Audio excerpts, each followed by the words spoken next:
Good morning, good afternoon, or good evening, whatever time y'all watching this, man. It's Marquis Walker with the THHC podcast, episode 97. 97 was a good year for hip hop. 1997.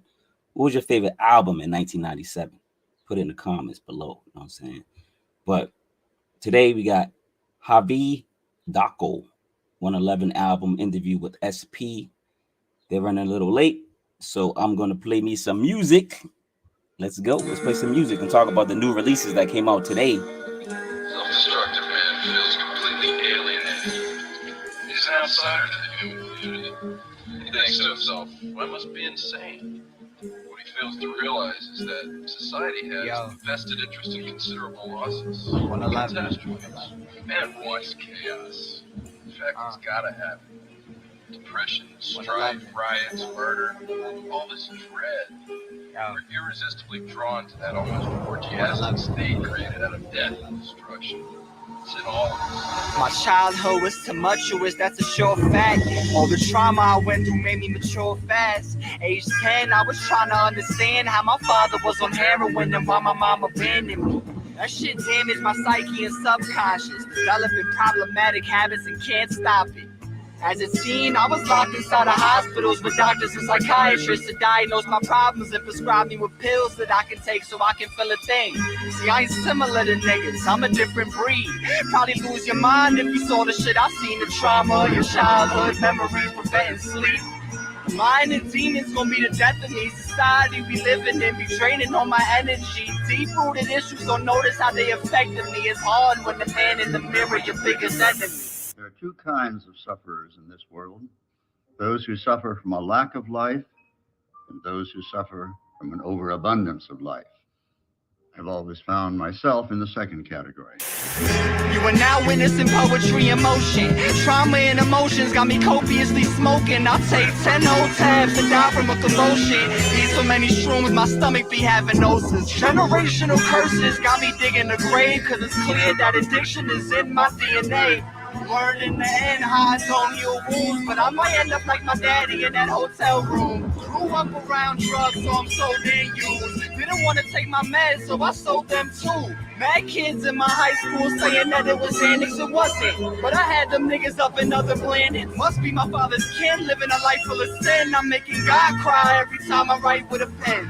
Not human, cause I stay doing impossible shit. Been the illest since I was locked in them hospitals, bitch. Javi. Hobby. Yo, Hobby, man. This album's dope.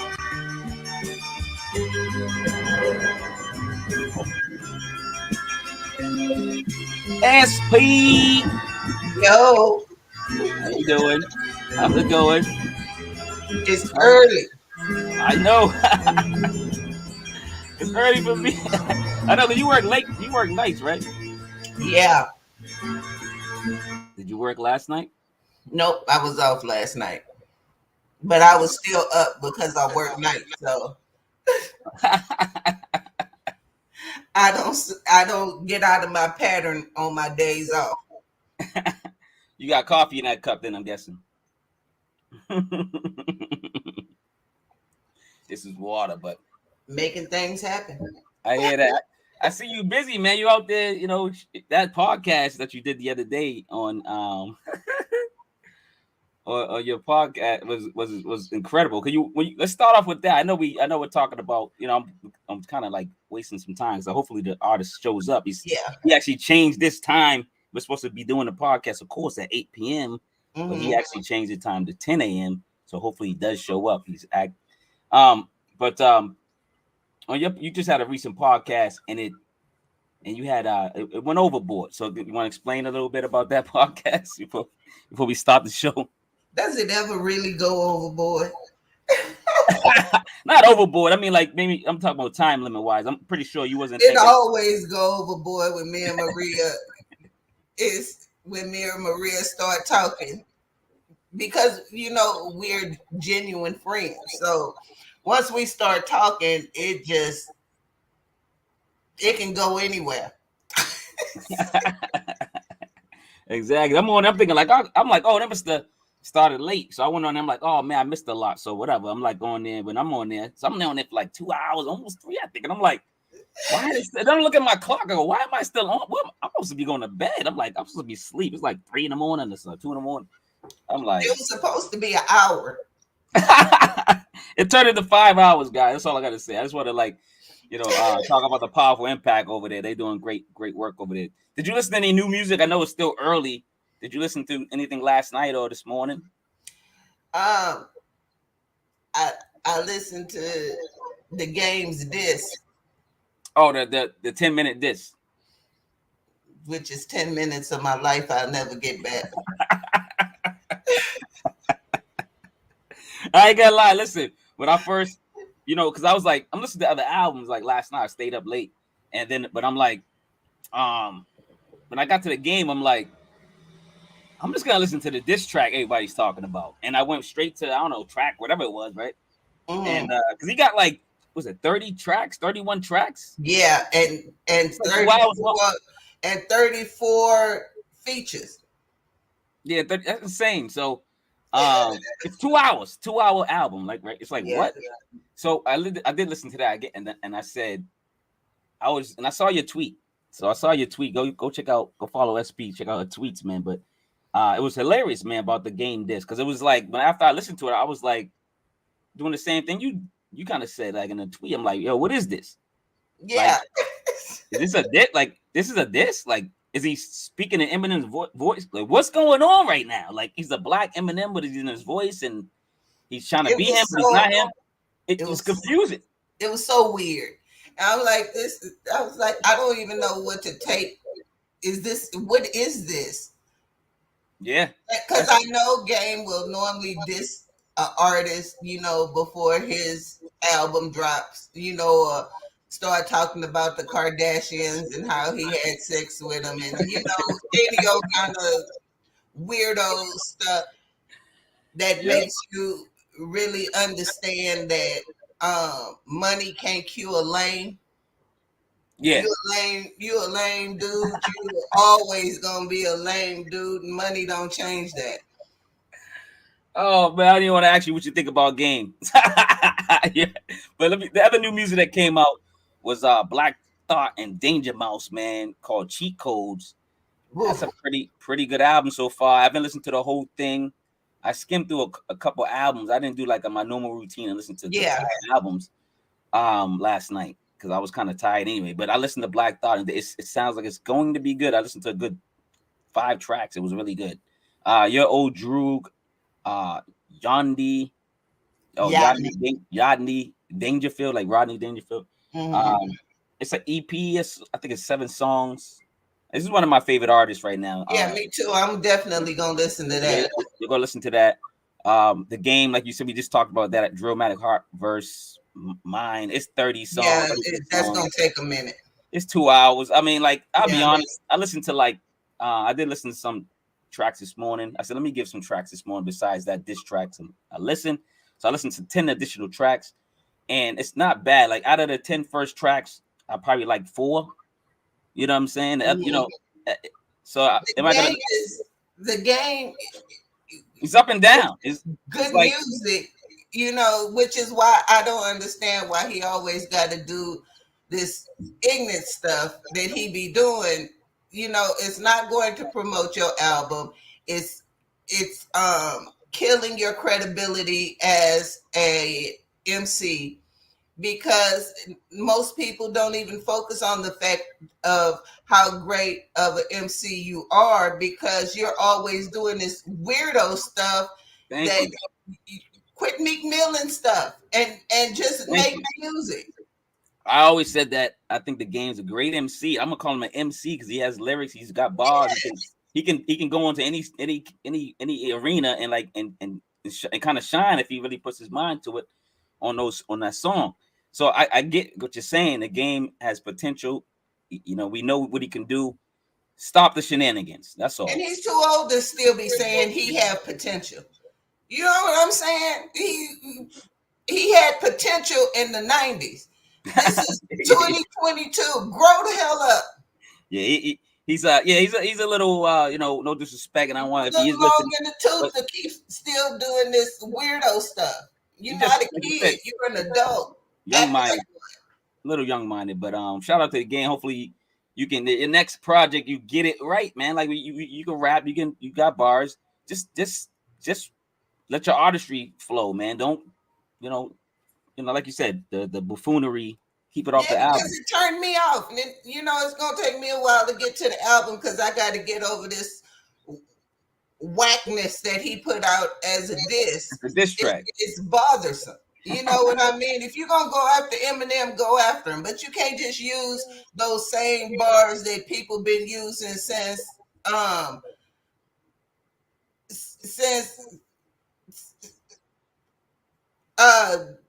Ja Rule and Irv Gotti. You got to come Benzino. You can't use that same you white and you a culture Yeah. bullshit. You know what I mean? Yeah, he can't. It's like he's living off his highlights. Exactly. You're living off his highlights. Like, get off the highlights, man. Like, I'm like, you reminded me of some of the shit that I liked in his music, and now I'm going back and listening to some of Eminem's old stuff. You did yourself no favors with this. You made people go back to Eminem pretty much, right? Exactly. I was kind of pissed at Eminem because of the Christmas bars over these last few features, and now you come in and like, oh, I remember that song was dope. Let me go back and listen. Now you're going back to Eminem. Ridiculous. Yo, I love it. That's funny though. That's funny. Number 4, Furious Styles and Numbs. They got a project called Reloaded. Did you listen to that? I know it's on your list. I listened to that. I listened to that as soon as he put that shit in my DMs. I was like, oh yeah. I had been waiting on that one because I love Furious Styles and I love Numb. So yeah. Great combination. What they did together, and I ain't gonna say nothing in case we review it. Yeah, exactly. Have them on the show or something. They're good friends of ours and they're great artists. They're becoming. We're watching them grow and watching them team up together and have and bond and form a great relationship, not as two men and then two artists at the same time, and they're learning and teaching each other, which is you see it in real time, and then you hear it on the music. So the album's fire. The album's fire. I'm gonna say the album's fire. Yeah, I can say the album's fire, but I haven't broke it down yet. So number 5, Rod Wave, Beautiful Mind. Are you into Rod Wave? I thought you were, right? Aren't you into it? But I'm not happy enough to listen to Rod Wave yet. Oh, yeah, it's a mood. So it's moody. It's like a mood. Yeah, Rod Wave, you gotta be in a good mood because he can take you there real quick. That's good. Like, you already know music's moody anyway. You got to be in that mood to listen to a good mood. If I'm not in a rock mood, I'm not listening to like I don't know whoever. Like you know what I'm saying? Like whoever's. Yeah, I'm not gonna be depressed and listen to Rod Wave. Exactly. I'm gonna get more depressed. I got to be in a really good place because he can take you there and make you feel stuff you don't want to feel. Yeah. So shout out to Rod Wave. Shout out to Rod Wave. Number 6.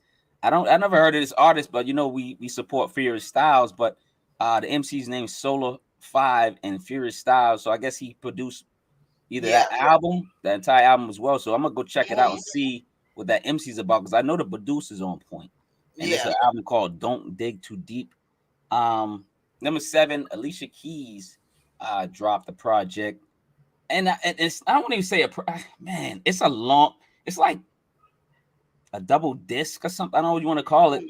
It's a long album too. I didn't press play because I was like, this is a lot of music. This is like kind of game. I was like, this is a lot of music. Like a lot of artists are just putting out a lot of music. I don't know what's going on. They're just trying to get their catalog. I don't know if they're just trying to get paid. What's going on? They're independent. I don't know. But a lot of artists putting out a lot of music. So Keys Part 2. Yeah. I've been a little I love Alicia Keys, don't get me wrong. I'm just not a fan of Swiss Beats Alicia Keys. Okay. So That makes sense. No, I know what you mean. I think I think that way too. There's certain fans that way. Fans are like this on Alicia Keys, and fans are like they like Swiss, or they with or without Swiss. yeah, Category. but I'm gonna listen to this album because I'm hoping she bring me back. I listen to every album she put out, just hoping that she. I always feel like instead of feeling how I felt when I listened to Alicia Keys, now I feel like she kind of Dionne Warwick's the songs. You remember how you know Yeah. Aretha Franklin would do a song and you'd be kind of down in the dirty wine, and then Dionne Warwick would do the same song, and I felt like I would have to have a flute of champagne, and her voice is so different. That's how I feel with the difference between her before Swiss Beats and after. Yeah, exactly. Like I got a lot. It's a category. But they probably gonna have to put it on title before with Swiss Beats, without Swiss. I don't know. I'm just making a joke, but man, it's but I'm dead serious about that. yeah, me too. I'm like, you know what? Yo, yeah, like yeah. The next album is the Mussolini, and the producer is produced by Crisis. He's a producer. The Mussolini, I don't know if you know Mussolini. He's like more of a pimp type of rapper, smooth rapper, like you know what I'm saying. So he got a different style. So if you got to be in that mood as well to listen to this. I'm always in that mood. Yeah, and that's what I'm saying. I'm all in on this album. So I was like one of the first people to like press play on this, man. So number 8, Crisis, the Mussolini. It's called Pure Ism. And I'm all into that, man. I know this one might be controversial for you. 9, Royce the 5'9", he put out the Heaven Experience Volume 1, 5 new tracks at the end, but most of the stuff is like his mixtapes and his albums, like hits from his albums, the 10 tracks in the beginning. Will you listen to this? Because you're my problem with Royce the 5'9" is not Royce the 5'9" can rap. I don't care who you are. You can't deny that fact. No, 100%, like 100%. He can rap, like.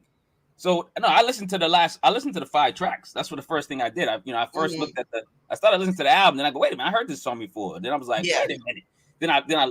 Then I looked it up, and it said the first 10 albums are his hits or whatever. So I was like, oh, I thought it was a whole album. I thought, but then I went to the last 5 tracks, and probably like out of the 5 tracks, I only got one in rotation, to be honest.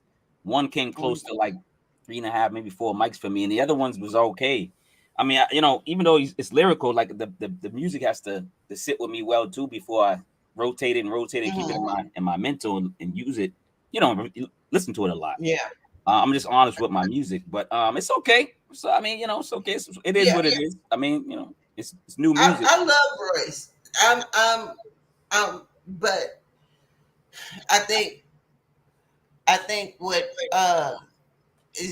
I'm just disappointed in kind of the way he's moving in real life. But the music, I'm always going to be a fan of, but I think he's hurting right now, and that's just me, because that's what I'm feeling from him. That's what I get when I watch these interviews. I get a certain amount of anger, I get a certain amount of hurt, and it's you want better for him. I just want better for him, and I hope at one point or another that he gets the peace that he deserves. Yeah, 100%. I think I don't care what your dynamic is and what you're doing in life, man. I think at this times that everybody needs to sit down and say to themselves, I need some therapy, man, or something. Or I need someone to talk to, because like I don't know. For me, for that situation, and I would think was I talking about? I think I was talking about last night on another podcast. But anyway, I just think he just dug up old wounds, old scabs, maybe because of his project. And like if you crowd chasing, you trying to like start a buzz or start something just to get like a reaction and get people to listen to your project, don't do that, man. Because like you said, he's a good MC. He can rap. Like you're saying like the game, the same thing you're saying with game. We know words to 5'9", you can rap. You're dope. You're a great artist. You're creative.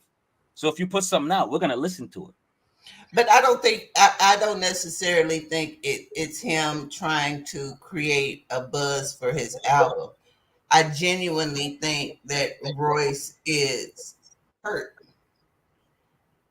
because Royce does not seem like the type of person who takes the word friend lightly. Yeah.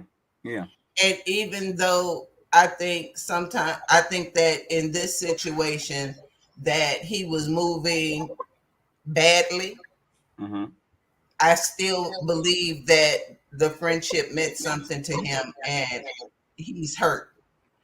Yeah. But he doesn't know how to express that, and not everybody has the ability to admit that they're wrong when they're wrong. Exactly. And so right now he's doing a little bit of projecting.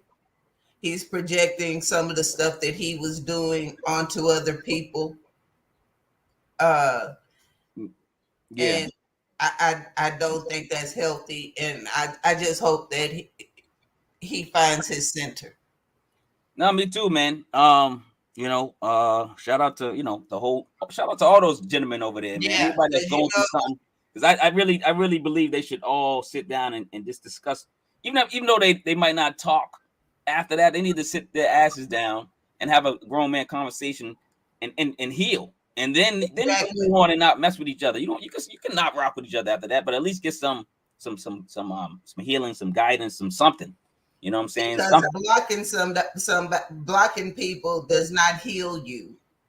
No, not at all. Not at all.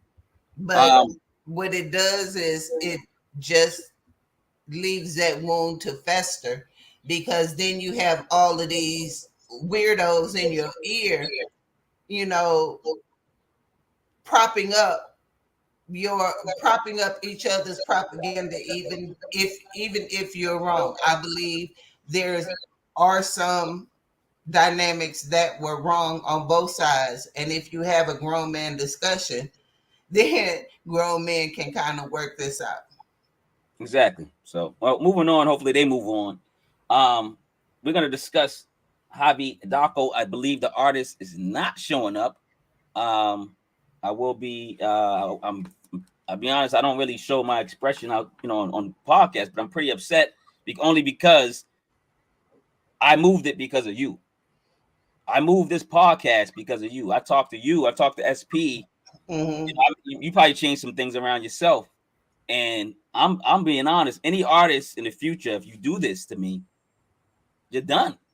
Like, you're done. Like, you can't have me change my whole entire schedule, and then I'm involving my co-host, involving maybe my fan, whoever. I'm changing things around for you, and you can't respect my time. So, and I don't want to hear no excuse if he's young, he was at a party, whatever it was, or it's late in the studio. I don't want to hear that. You know what I'm saying? There's no excuse for it. But happy 49th birthday to hip hop. That was yesterday. What you think about that, SP? Let's talk about that real quick before we get into this album review. We're still going to review it. I always tell people, sometimes it amazes me that I'm older than hip hop. Yo, right? Yo. Nah, you 100%. Because like I was thinking the other day, I'm doing because I did something. I spontaneously did a video for the birthday of hip hop, right? Because I'm like, I'm gonna just write some facts down and talk freely, right? I just went on freestyle yesterday. A couple people joined me in the chat. Taj Malik was there. This is an MC that I need you guys to tune in with. You know what I'm saying? But like, people came and joined me organic, and we talked about hip hop, and it was dope. And I was like, man, 49. I just turned 48. So I'm going, wait a minute. Yeah. No, I love it, man. I enjoy it, man. Yeah, I grew up. That's why I say I am hip hop, man. Like I was there. I'm from birth, man, pretty much. In the That's what womb, in the womb, you know what I'm saying? Listening to it, you know what I'm saying? Like that's why I tell younger people when we say hip hop raised us, it hit different because it literally did.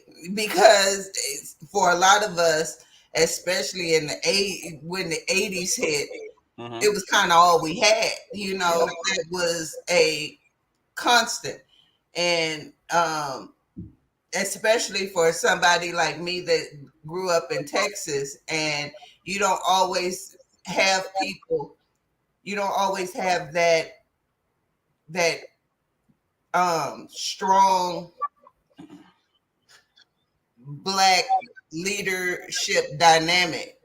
And for us, it was the Talib Kweli's and the Public Enemies and the KRS-Ones and, you know, the Queen Latifahs and the MC Lights that made us kind of be able to guide our way through a very tumultuous time. So when we say it's our culture, we mean that. It's not a genre to us. Nope. And so we feel some type of way when you disrespect it. Because it lives within us. And if you know, like I said, I'm gonna go back. I'm not gonna go talk too much because I did kind of highlight a lot of stuff yesterday. But hip hop is in us, man. It is us, man. Like I live it, I breathe it, I walk it, I talk it. It's in me at work. You know what I mean? I can't get rid of it. I'm listening to it constantly. Yeah. I defend it like it's me, like you said. Like I said, I am hip hop. So if you say something about hip hop, I'm like, what? What'd you say? Yeah. What'd you say about my mama or me? Like what you talking? Like I'm thinking it's me. I'm like, yo, what's up? I'm already ready to throw down, man, for hip hop. You know what I'm saying? So I get it, man. Tosh, this good music saves lives and makes your days better, man. Yeah, you're right. Exactly. Man. It does. It's moody. Like you said, you were talking about earlier. You're like, I'm not gonna listen to Raw Wave yet because I'm not ready. You're gonna listen to it, but you're not, not in that happy mood yet. Once you get to that happy mood or need to get in a happy mood, you listen to Raw Wave or whatever musician you're talking about. Already. And, already, man. So real quick, do you wanna listen to the music since he's not here? Huh? Not really. We'll just talk about it. How did you like the album? This was my pick. This is my turn. THHC Podcast, episode 97. 97 was a good year. Javi Darko 11 album interview. Well, it's not an interview no more with SP. How'd you like the album first? This album was very dark. Yeah. It was a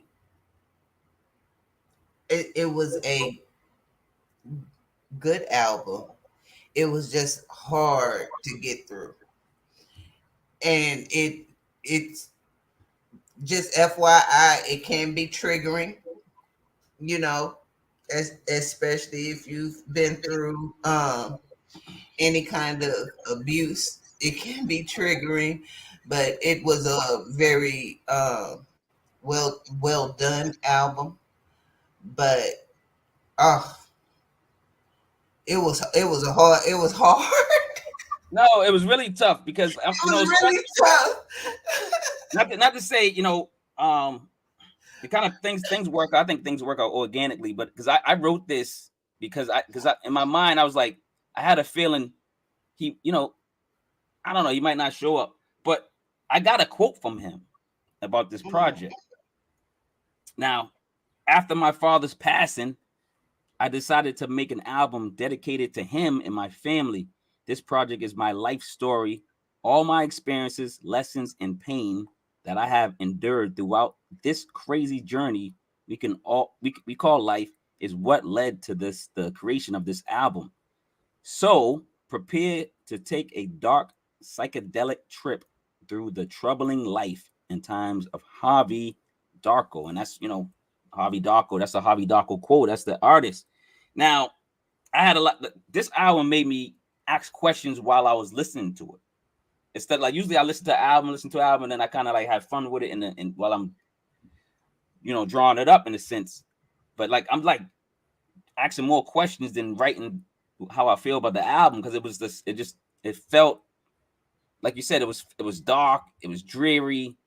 It's real though. It's like this is real shit. Like, you know what I mean? Like, I cried several times throughout it, only because I've worked psych for so long. You know what I mean? So I've seen this, and it just brought back some of the worst facilities I've worked in, some of the best facilities I've worked in, some of the darkest stories you could ever hear from children. These, I don't think people realize traumatic some of the things that you say to your kids. It can be psychologically damaging to them throughout their lives, because you say these things and you're supposed to love them. You do these things and you're supposed to love them. And there's nothing as destructive as having the post protect you, hurt you. 100%. You're breaking up, SP, and you're frozen. Can you hear me? Can you hear me, SP? Yeah, I can hear you. Okay. All right. You was frozen a little bit. No, I agree with you 100%. It's raining. Okay. Oh, it's probably. I'm gonna freeze because it's raining. Oh, all right. Let's hope for the best then. Let's start off the album. I started off Javi Darko 111. This is the THHC Podcast, episode 97. This album came out January 11th, 2022. So 111. We're going to Long Island, Brentwood. That's where the artist is from. Yeah, man. So number one is 111. It's a beautiful record. Death is always tough to express. He's in story mode in his story time, man. Welcome to this sonic partial autobiography. What's 111? Time of death or day? Because like on here, he got January 11th. Like, you meant to put it out on that day? I get it, 111. But did his father pass at 111, or did his father pass on that date? I was kind of get it through the album. It was kind of like, I don't know. But and then he was saying, at the end, it just caught me off.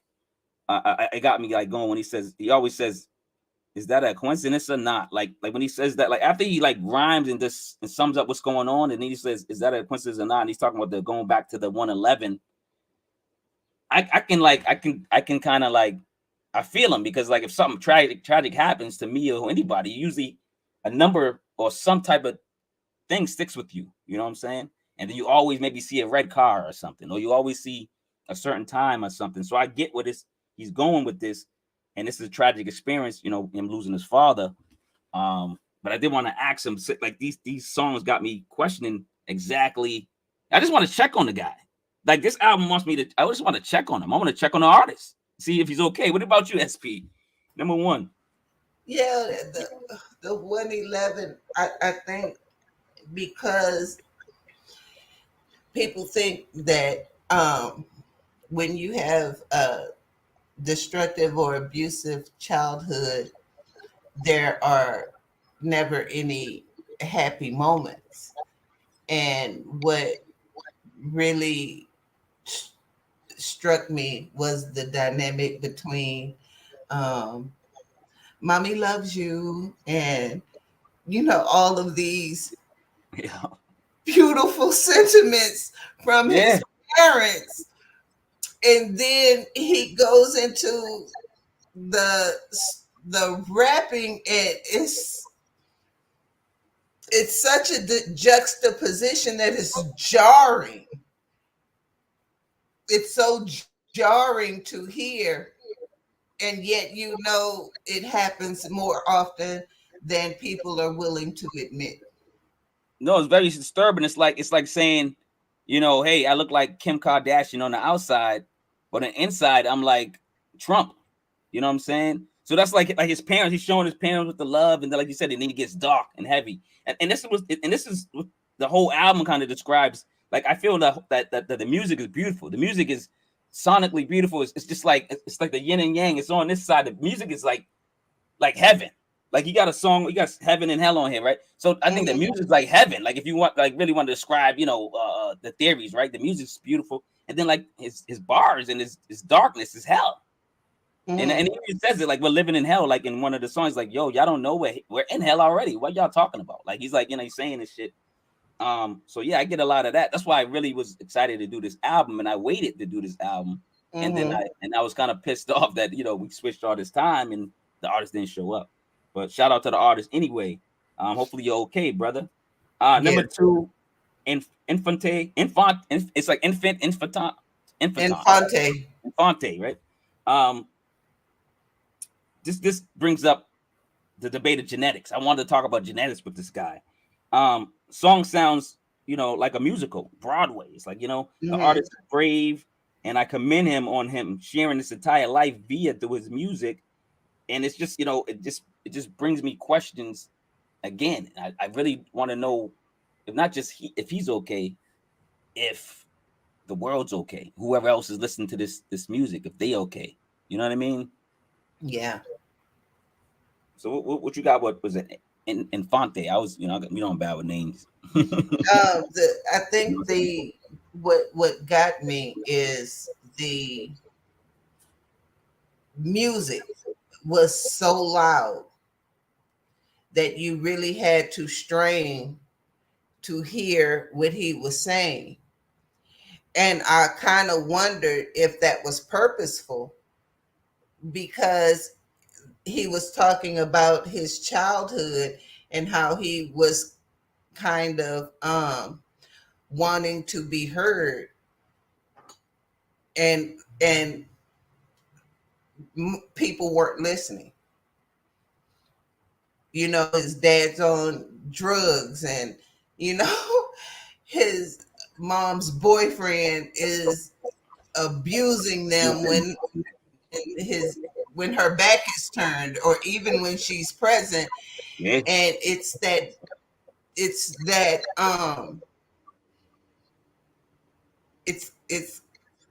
kind of like yelling for help it's like yelling for help in the wind, and the wind just carries away your voice, and you're not able to be heard. And that's kind of how the musicality of this song was for me. Yeah, I got that as well, man. The music is present, his lyrics are present. You really, when you listen to this project, that's why I said certain projects, like you said, get you emotional, make you cry, make you questionable about life. Some projects like this change your life. Some projects change your thoughts or your theories in life. And an album like this deep enough to do so. So that's why I wanted to review this album. That's why this album came out in January. I could have been did it.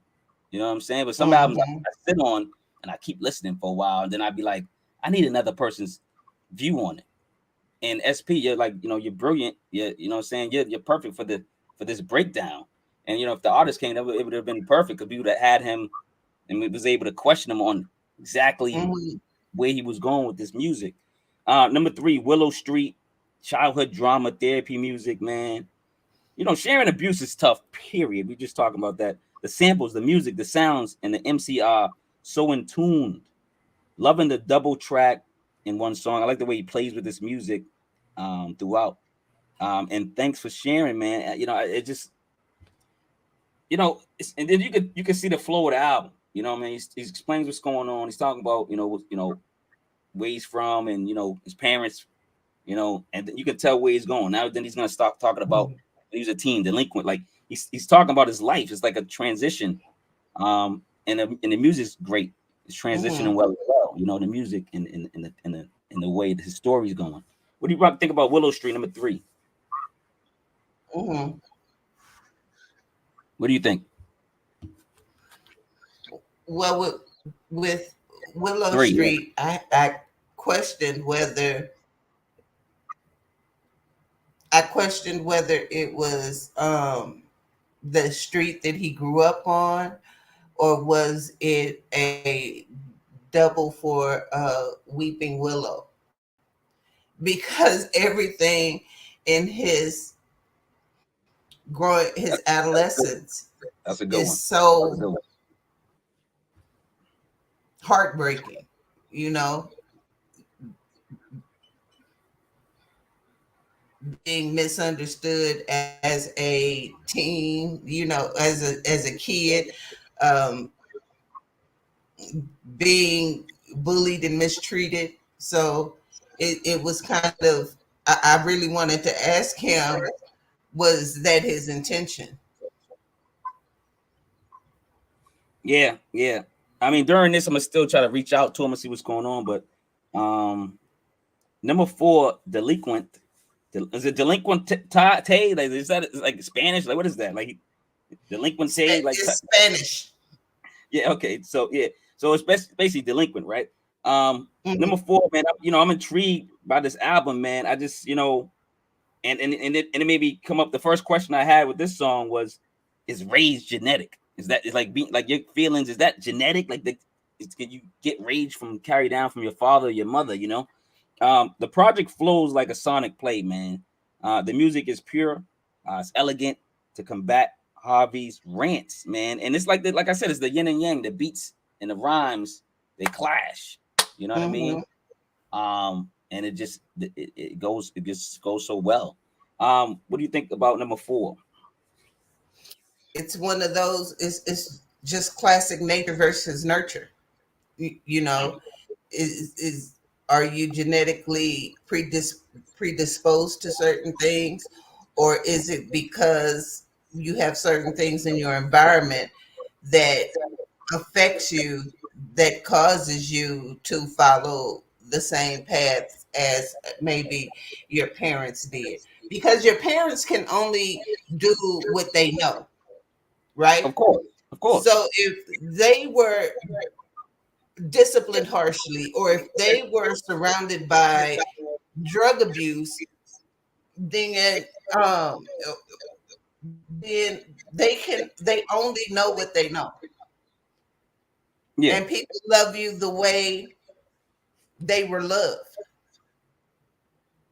No, of course. Like it's funny. Like I say to myself, like I'm learning a lot of stuff at my age now and this prior, right? And I always wondered why my parents didn't teach me this stuff. But then I started thinking, like I used to be like when I was young, I used to be mad at them. I used to be mad at my parents, like, yo, you didn't teach me about the stock market.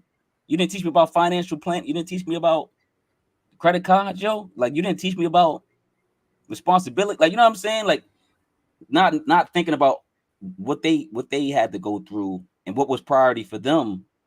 Maybe priority wasn't financial independence because they was, my mom was the black construction worker fighting racism and sexism every day. Mm-hmm. You know what I'm saying? Maybe that wasn't she had to like make sure she can freaking work next week because they would a new white guy come in, even though it was seniority, the white guy's dead and she's at home and she dead 5 years, so stuff like that. So I had to forgive myself first, then forgive my parents for not being in that environment. They just didn't have that environment to teach me or mold me how I wanted to be molded. But like now I'm in control of my life and I can mold myself the way I want to be. And hopefully I do enough physically, mentally, whatever, spiritually, that my daughter sees it like I'm a good role model and she sees, a good reflection, and she does well with or without me, when I'm gone, you know what I'm saying? So Yeah, then because somebody like me who grew up with parents who were taught you don't get credit. If you can't pay cash for something, then you don't need it. You know what I yeah, mean? That's how yeah. it's always surprising to people when I tell them I've never had a credit card, because You've never had a credit card? we were raised never to.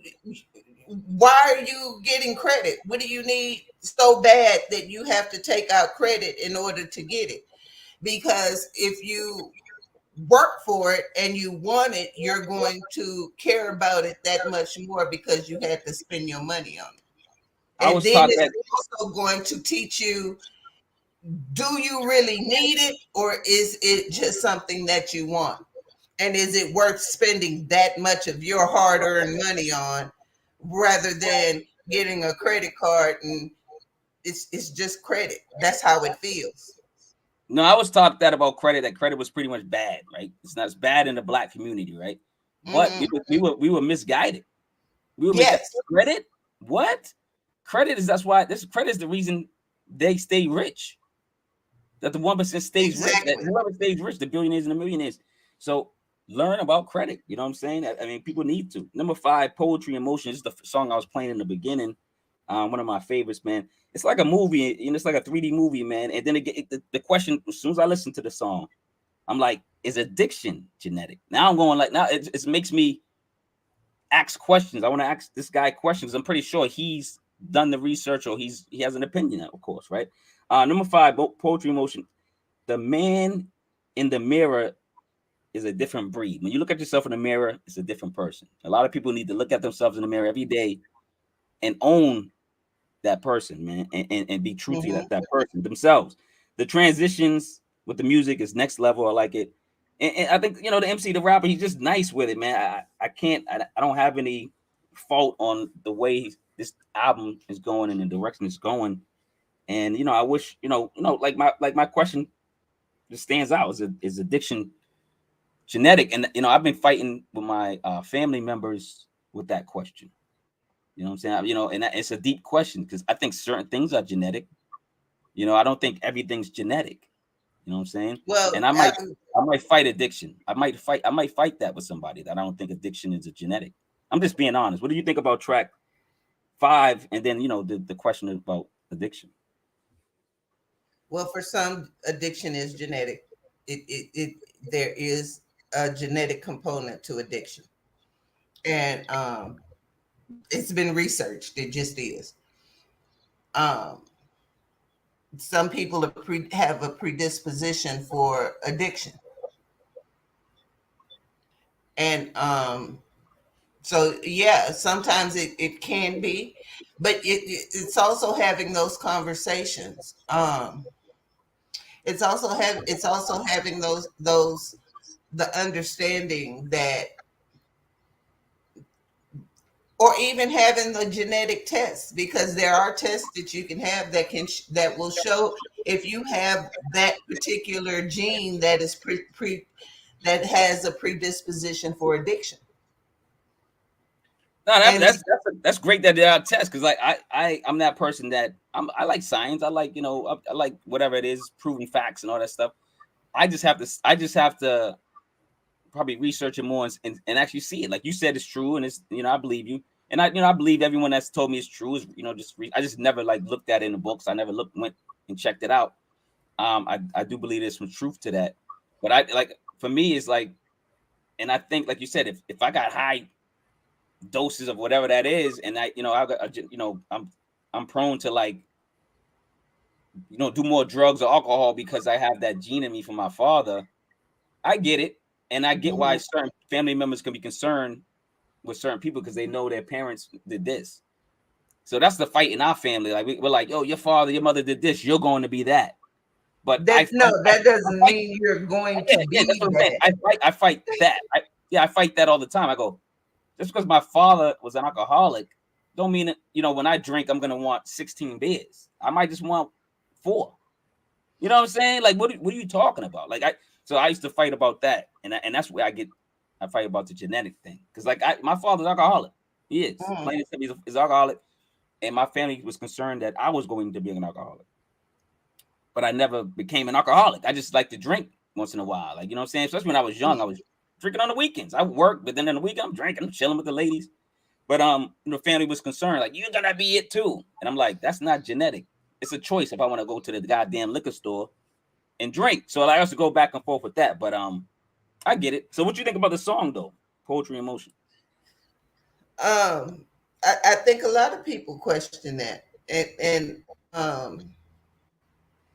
for some people, they do have a predisposition for it.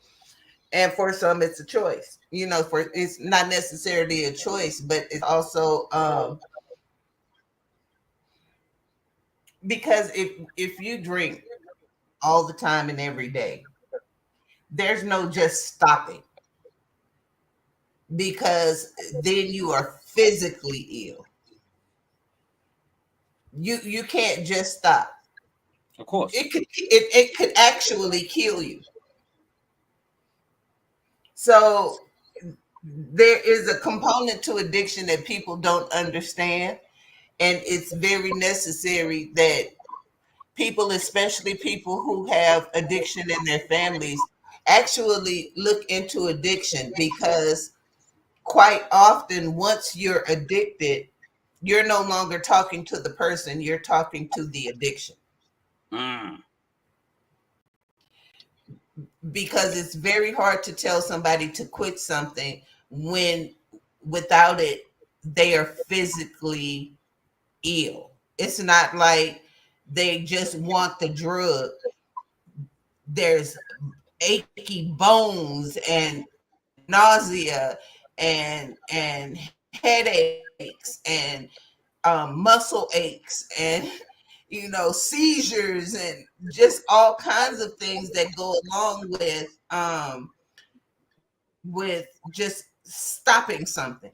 It's always something that has to be weaned down because it could actually kill you. And I don't think people pay attention. Think about that physical aspect. They just think this person likes drinking and that's why they're drinking. Or this person likes drugs and that's why they're doing drugs. But they don't understand that there is a health component, and it is really it hurts, physically hurts when you try to stop any addiction. And I think we just have to have more empathy with each other and understand that the person you loved is not there. You're talking to the addiction, and sometimes you have to step away and kind of let them find themselves, because you can't force an addict to quit.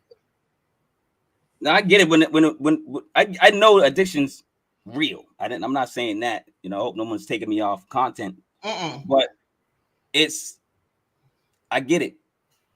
It becomes a part of you. Like maybe the drugs and alcohol becomes like DNA and you need it every day. It becomes blood. It becomes something your body craves and needs to function. Because you do it so much and it's been done so much in your body and it's just used to it. It's like maybe sugar and salt. Sugar and salt is a drug. Sugar and salt is the biggest drug in America, in the world, right? I don't care what nobody says, and we're addicted to it too. You know what I'm saying? That's the biggest. Like, those are drugs. So I believe that's why I know addiction's real, because I can be addicted to sugar and salt. I probably am. I gotta watch my content, my intake, just like everybody else, to be healthy. That's the biggest drug on the planet.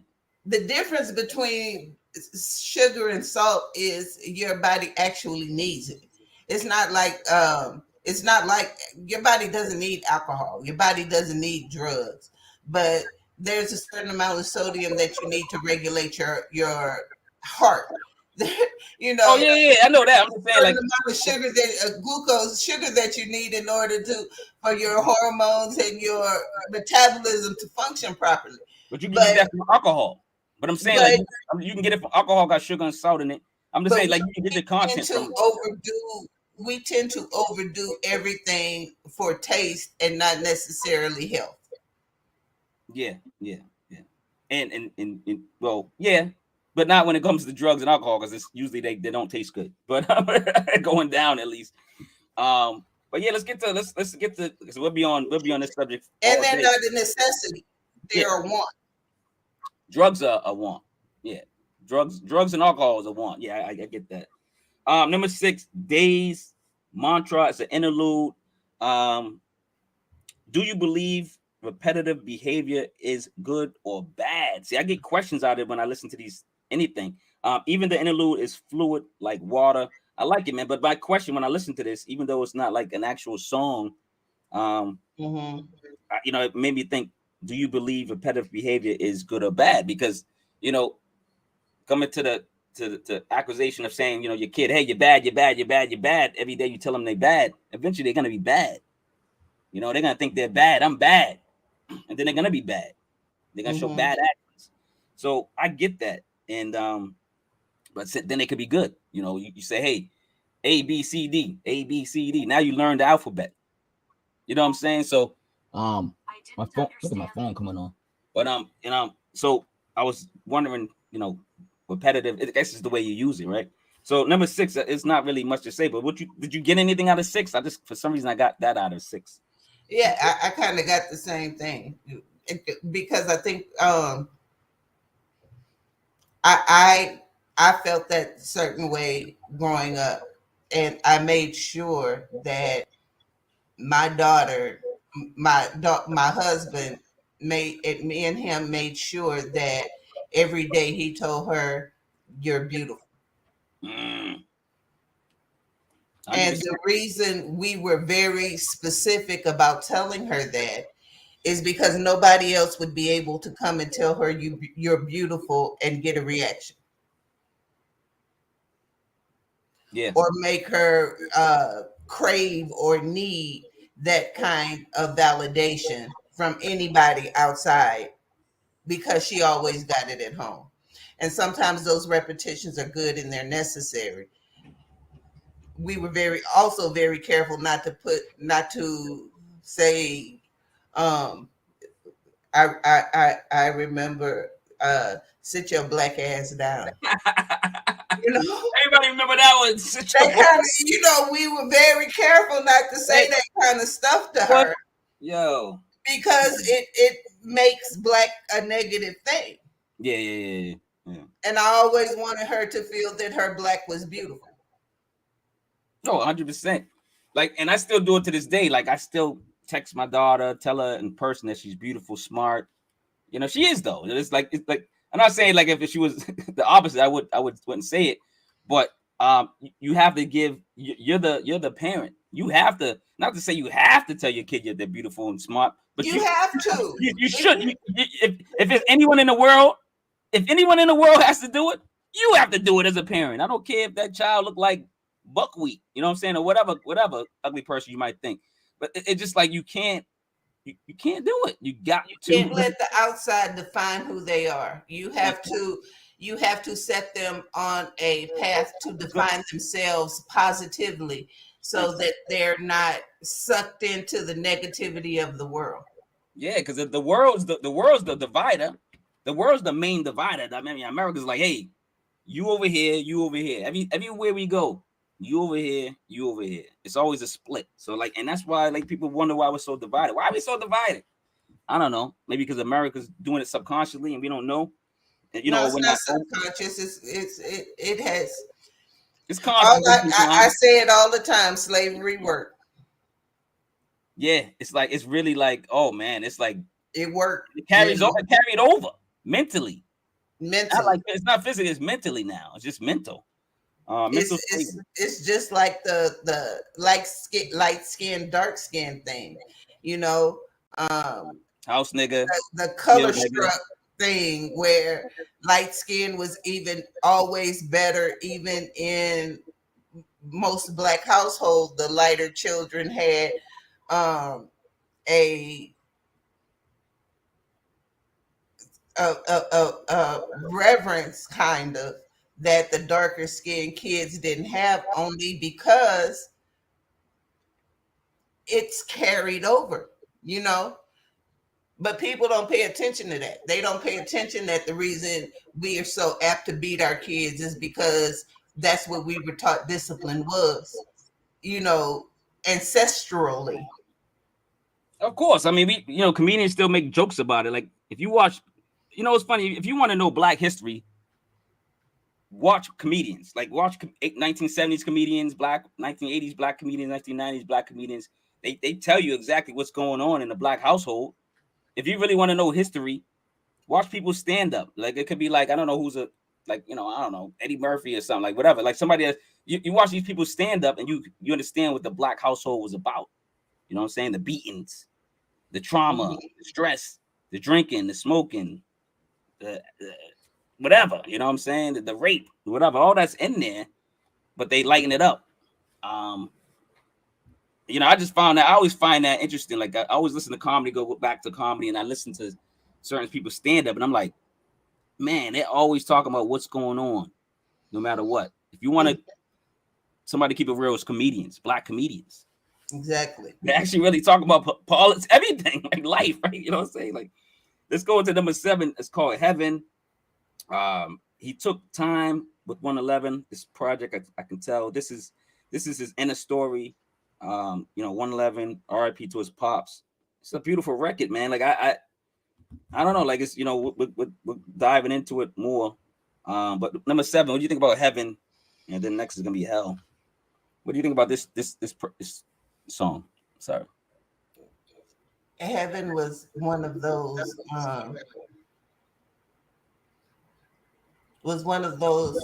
questioning tracks. Mm-hmm. I don't have my notes right next to me, but I believe this is the song where he's talking about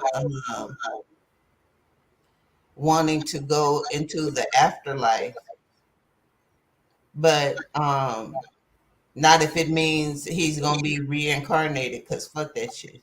You know? Yeah, that right. Like, life was so hard that I don't want to be reincarnated. What the hell? He's like, you want me to come back? Like, no. Like, nah, dog. You know, it's funny. I got that. I think this was the song. But yeah, I get it. It's like, dude, what do you like? I'm coming back to like reincarnate for what? Like for exactly. what? As what too? Like what the hell? Like, you know what I'm saying? Like no, man. If that's gonna be happening, pass on that. You know, because a lot of people think our spirits just kind of rotate. Do they? I mean, you know, that's where reincarnation came from. Like you get the experience every maybe life. I don't know. I just always wonder, like, do you get to experience every life? Do I get to come back as a white person? But I won't know I was black before, because it doesn't tell you, hey, I was a, you know, a 5'4" black man, you know, from Boston. It doesn't tell you that when you're a white man now, you know, or you're a butterfly, whatever the hell, you know, you're supposed to be reincarnated with. But yeah, I get it. Man. Let's go to track 8, Hell.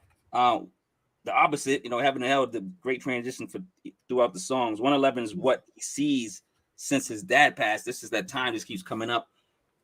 Just beautiful transitions with music samples. Song is beautiful, evil, and lovely, and sad at the same time. Project makes you question your life. Like this project, I'm listening to this song, I'm like, yo, man, what about me? Like, you know what I'm saying? It just makes you like think, you know what I'm saying? So, number 8, Hell. What you thought? It's one of those when people say you are that people who commit suicide are cowards, and you hear songs like these, especially this one, and you're like, I get it. You know what I mean? Sometimes even death is less painful than living. And this album was like, the fact that he even survived this to make this is a testament to who he is as a man and an artist. Thank you. You summed it up perfectly. This is why I wanted him on the show. That's why I saved this album. It's deep, man. This is some deep shit. But yeah, man, like I don't know if he produced the album. That was one of my questions for him, man. Like I wanted to talk about his fatherhood, because he is a father. I want to know how he's doing with the father, the transition, you know, because his father, you know, passed, and then his stepfather was, you know, abusive. Like I want to know what did he do to transition and change and be positive for his child. That's what this, you know, I want to know, what is he doing to heal, what he did to heal. You know, what did he do to heal in the past? What did he do to heal now? What's he doing to heal in the future? You know, I want him to explain the album cover. I mean, the album cover is beautiful as well. You know what I'm saying?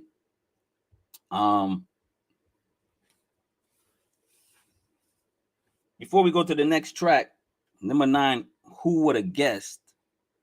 I'm gonna play another one. Let me play another. Where's that one at? Do I have that song here? I'm on his website looking. I know you got it here somewhere, but where are your videos, brother? Here they go. Playlist. Where are you? I want to play. Where is it? I'm going crazy.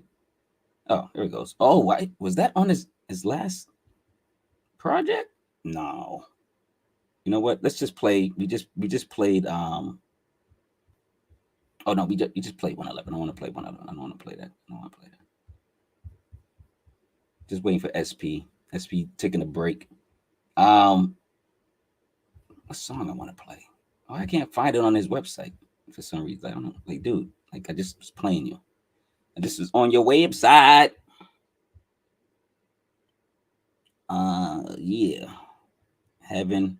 Let's play Heaven real quick since I'm trying to find the other one. I can't even find Hell. I was looking for Hell. For some reason, I can't find Hell.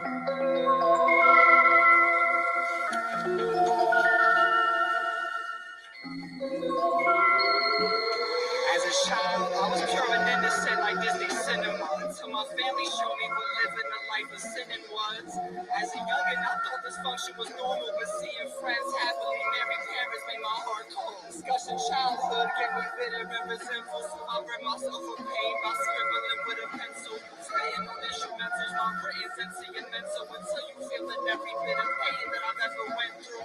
The pen and pad is my sword and kunai. I know the devil is a woman. I'm practicing Kama Sutra when I meet her. I see the darkest sides of humanity. If hell's where I'm going, I can handle the calamity. Throw me in the flames and I'll withstand the heat. I'll be with my demons swimming in sin while we living in vanity. I think insanity should be synonymous with genius. Trying to die, so I go with his souls within my reach. Shit.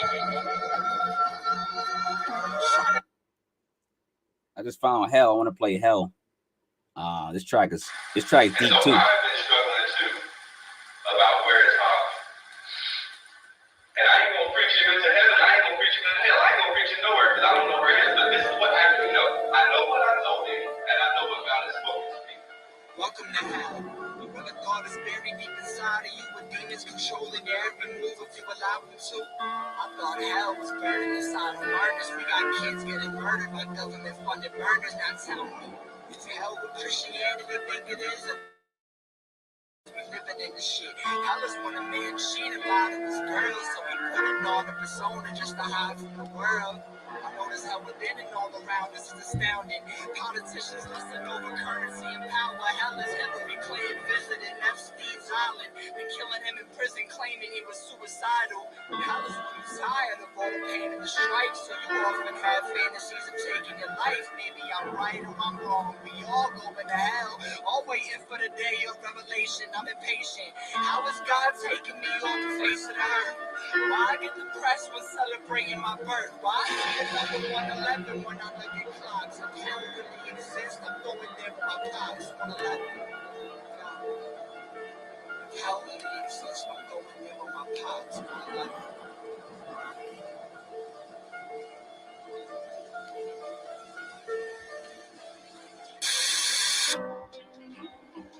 You see, I hear. Welcome back, SP, man. I just figured throw some music on while. Let's go to number 9, man. I was trying to find Who Woulda Guessed. That's a good song as well. But Who Woulda Guessed, number 9. We are witnessing an incredible, passionate, and dark masterpiece. Behold a Pale Horse. That's a great book. Just maybe remind me of this. That that the theories in that book kind of like. I'm pretty sure he read that book or he's in that theory of mind frame. You know what I'm saying? So Behold a Pale Horse. Shout out to that book. Go read it. Go check it out. But this is an incredible, passionate, dark masterpiece. I think it's by the time I got to track 9, I'm like, what else can something go wrong for the last 2 songs? Probably not. But What do you think about track 9? Who Woulda Guessed? You know, on mute. I figure with everything else that had went wrong up to this point, that eventually that this would start into a road of redemption. And how wrong was I? You know? It's gonna be rainbows at the end of the. You know what I'm saying? Like, dude. I left hell, and then I was like, who would have guessed it? Well, not me. I would never have guessed this. You know? I'm like, from just abuse to addiction to psychiatric care, and just it was just. And when I got to this point, I really did take. I took a break. Yeah, you probably had to. I have to breathe and process this. I stopped a couple of times. The first time I stopped was after Poetry in Motion. I was like, okay, I got to take a break. Yeah, that's why I played that. I played that song first. And then after Heaven and Hell, I was like, okay, I'm due for a respite right now. And then I got Who Woulda Guessed It, and I was like, oh shit, okay, I got to take a break for myself. No, I feel you, man. This is a feel album, like you feel this album, like you become the album or something. Like, I'm telling you, it makes you question your life. I mean, I don't know. It makes me question whether or not parents should have mandatory classes, because I was like, oh my God, you know what I mean? That's deep what you just said right there. Like, it shouldn't be mandatory classes. As soon as you have a baby, they should tell you. You know how they say, oh, there's no book to raise a kid, but there's guidelines. There's real guidelines to raise a kid. You can put something together. You know put something together. Put something together, a little small pamphlet, nothing crazy. You know what I'm saying? That had to be but yeah, man, I had to, this whole album, yeah, I don't think I listened to it throughout either. I have to keep putting it down. I hope he he watches this and gives us responses in the comments, because I want to know a lot of these questions. Hopefully he answers these questions in the comments. I want him to explain the album cover, all that, everything. I don't know who did the art, who produced the tracks, all type of stuff. Let's go to number 10, The Great Trip. Now, this may be, again, ask a question. I go, do drugs open up parts of the brain that we don't use? Because he's talking about experimenting with drugs and the psyche, and so the psychedelics just kicked in on this track. So I'm just like, when I'm listening to this, it's like I'm gonna listen to this song right here. It sounds like I'm on mushrooms. It's like you're supposed to take mushrooms while you listen to this song. It just sounds like it just kicked in and this song came on. This track is bipolar. You know what I'm saying? The clock hit 111. I just like, recurring and bringing that up. Is that a coincidence? Like I like the way this album's going, and this track was kind of off. It wasn't like flowing with the project, but it kind of like was needed. I think it was something like, hey, he has different subjects. Like he's talking about other things that kind of relate to it. He's kind of off talking about other things and stuff. So I kind of like this track. It stood out. But I don't know if it fit the album, but I like it.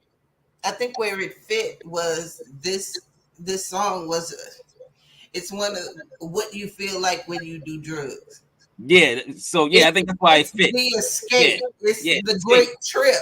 It's all of this stuff that has happened so far. You need the drugs. And now I'm high right now. Yeah.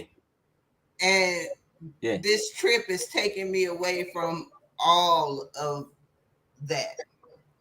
That's exactly. Even if it's just for a few minutes. Yeah, that's exactly how I felt. And I was like, I think he planned it well. The way he, orchestrated his album. It's like I'm giving all the tracks like top like 5. I'm like, yeah, this album is incredible, right? And then I'm like, I get to track 10 and I'm going, what is this? But I get it. So I still score high because I still get it. I get it because it's the transition of, hey man, I went through a lot of shit. Let me get a drink. Let me get some pills. You know what I'm saying? Let me mushroom, whatever. I need to get away. Calgon, take me away. Drugs, take me away. Whatever. You know, I get it. Yeah, this song was, even musically, it was just these flutes that were just kind of up and down and sharp and light and then sharp again, and it was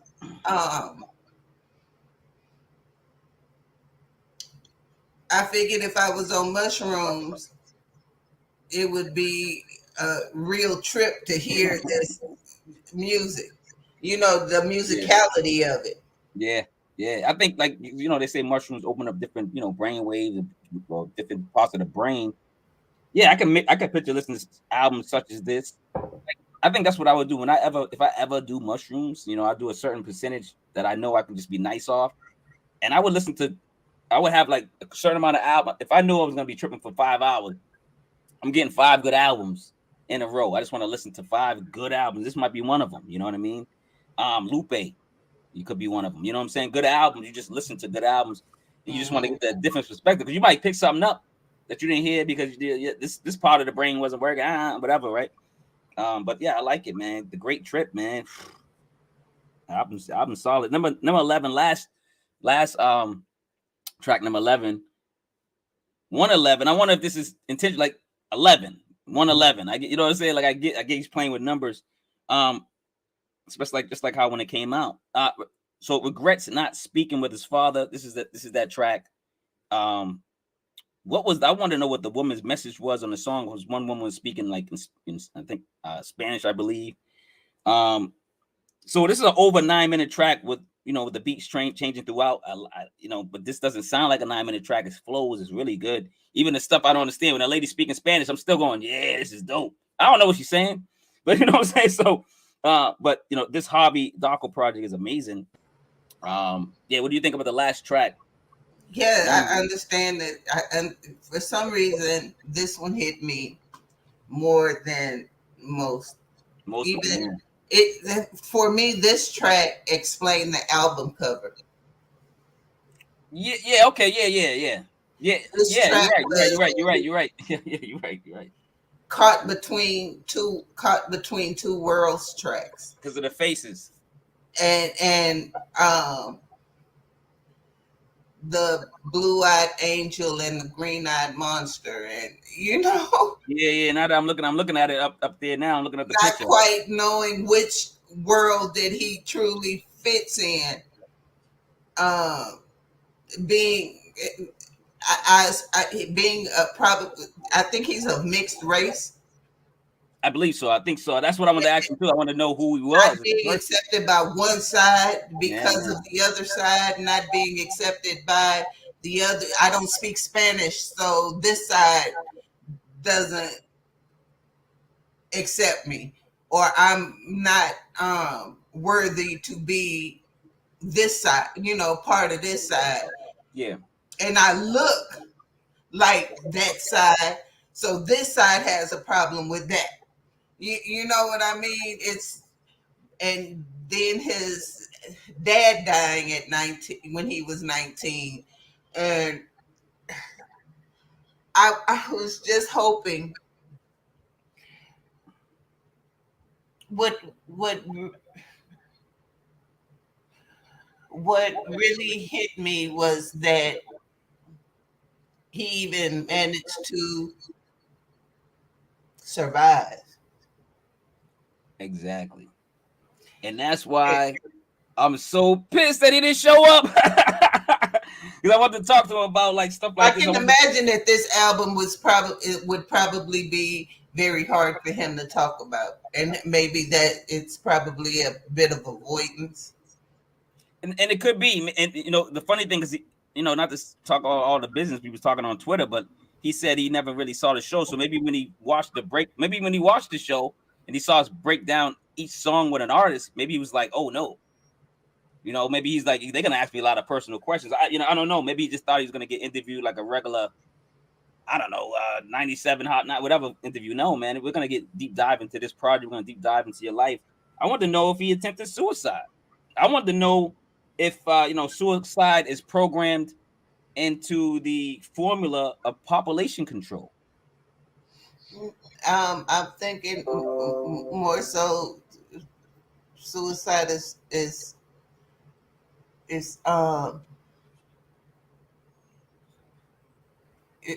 after the life he's had. I mean, Yeah. he's lived multiple lifetimes before he was even 19. Exactly, as a kid. So I can't imagine that for some people, even though I don't agree, I can imagine that sometimes when people contemplate suicide, it will probably be the first time that even their minds can rest. Yeah, Not even the body, just the constant mental anguish is at a rest. 100%. Like, for someone to, it's strong. It's a strong, for someone to commit suicide, you gotta be going through so much, and then you gotta have no support at all. I mean, like, you gotta like the life he explained on this album. A lot of people won't survive. Like you said, a lot of people will commit suicide based on just what he went through, and he might have went through more and didn't even tell us what else happened. Throughout his childhood, it probably, you can't put it all on one album. It'll be a 2-hour album, like the game. You know what I'm saying? Like, but time is limited. You gotta, like, if you want to do a great project, you can't do a 2-hour project and expect to get this out of it. You know what I'm saying? He like, put enough on this album. Yeah, he put enough. At some points, I was physically sick. Just hurt so much for him, and because I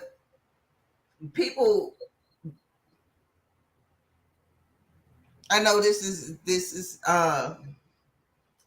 going to sound crazy,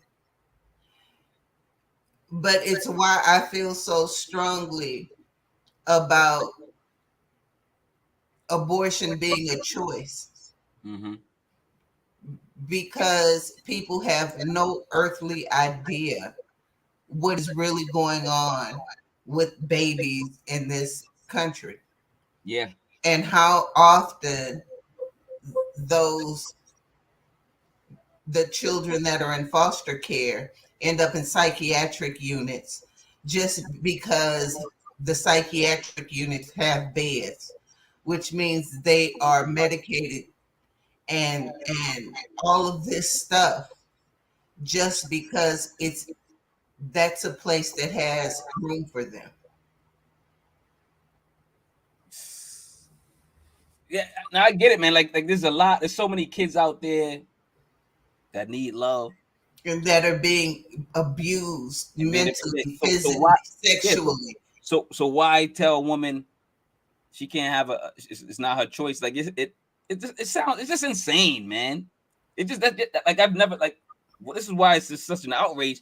And I'm just like, everyone has a theory. Like, why all of a sudden now? Like, why now do they stop bringing all this? Is it a distraction for something bigger? Like, it just, and not saying this ain't big. This is huge, for women, like, and for people in general. But it's like, what are you doing? It is because they got a plan. Like, what the hell? That's how I think. I've always felt that fear of a black planet is real. And because that's deep. People aren't having babies like they used to have babies. Caucasians, you mean? Then they have to do something to make sure that they are still the majority. And the only way to do that is to outlaw the ways in which you can, from contraception, they're trying to do that. All of these things have a component for that fear of a black planet. Yo, you're 100% right, man. Fear of a black planet. Yeah, I mean, that's been the it's funny because they needed us, they used us, they abused us, and then when they said, okay, we don't need them anymore, it's not like they could just we multiply so much. It wasn't like they could just send us back to Africa, right? So, and then we were already, in the system of America. We were America because we built it, right? And now they think it's too many of us.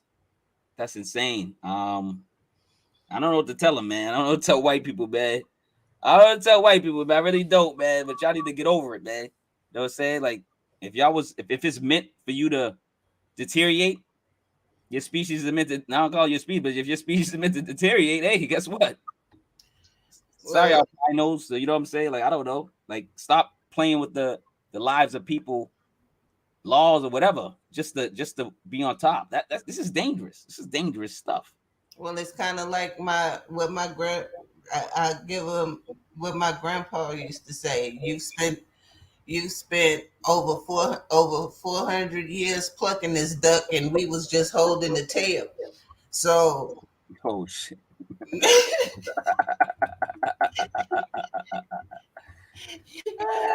can get mad at us for something that has been your own creation.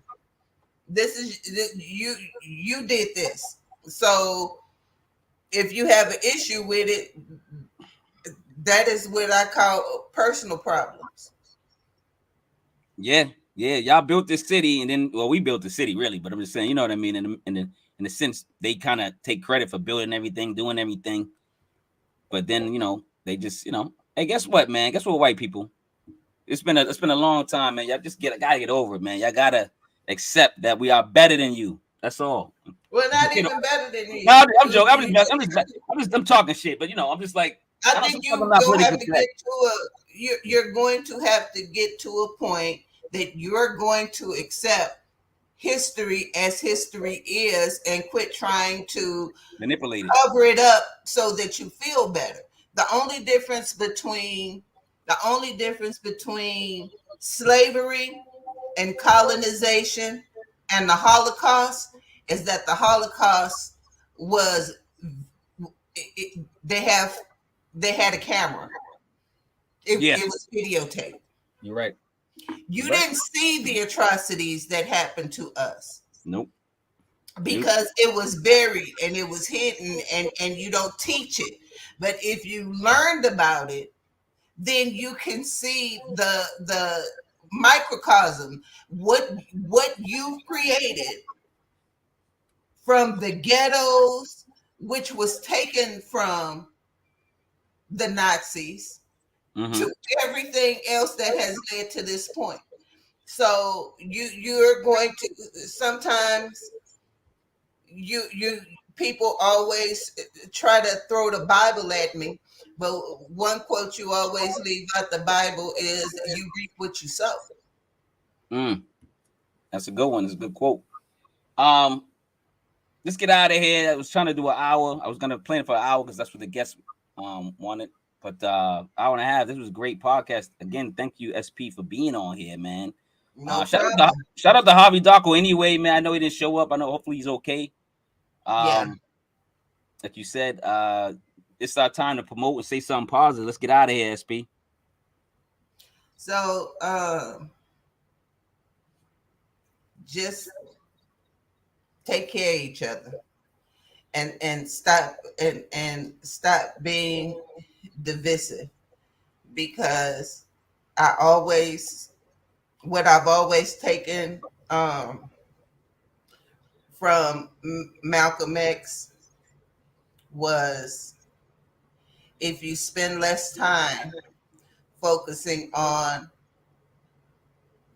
the little stuff and spend more time focusing on what has us connected, it is always in our blackness. So if you focus on that and stop focusing on these petty non-issues, then us as a community can move forward, and not just an American community, a worldwide community, because in America we are 13%, but worldwide we can move some shit. Oh hell yeah. Hell yeah. That's great. That's a great ending right there. Y'all follow the Powerful Impact Podcast, man. They got some great views, great guests, man. Just a great show over there, man. Yeah, I'm gonna get out of here, man, because like I said, this podcast was built to go from tonight. It's supposed to be at 8 p.m. 8 p.m. So the regular time is Fridays 8 p.m. and SP joins me. So if you guys can remember that this was a special podcast only because the artist only could do this time, but he never showed up. So hopefully, like I said, we hope he's okay. THHC podcast episode 97. 1997 was a great year. Javi Darko 111 album review. Go listen to it, guys. Go support him. Check him out and check on him. If you guys know him, check on him. And if y'all, what you guys give the album, put it in the comments below. All right, we get out of here. My thing is, of course, love over hate, man. Practice more love than hate, man. That's all I got, man. There's nothing else I can say, man. And go over the Powerful Impact and check out our interview with licensed clinical social worker John Edwards. He is a brilliant man. He has his master's in social work. He does brain spotting to heal generational trauma, and he's just a wealth of information. So if you have any if you're going through some right now, he's it was a brilliant interviews, and he drops a lot of tips. Appreciate it, man. Y'all go watch I'm telling you, they got some good information over there, and they got great guests, man. It's not just hip hop over there, but I love watching it. I'm always over there in the comments messing with them. All right, man, let's get out of here, man. Again, happy birthday, hip hop, man. Happy 49th birthday, and can't wait to the 50th, man. All right, y'all. Peace out. Peace.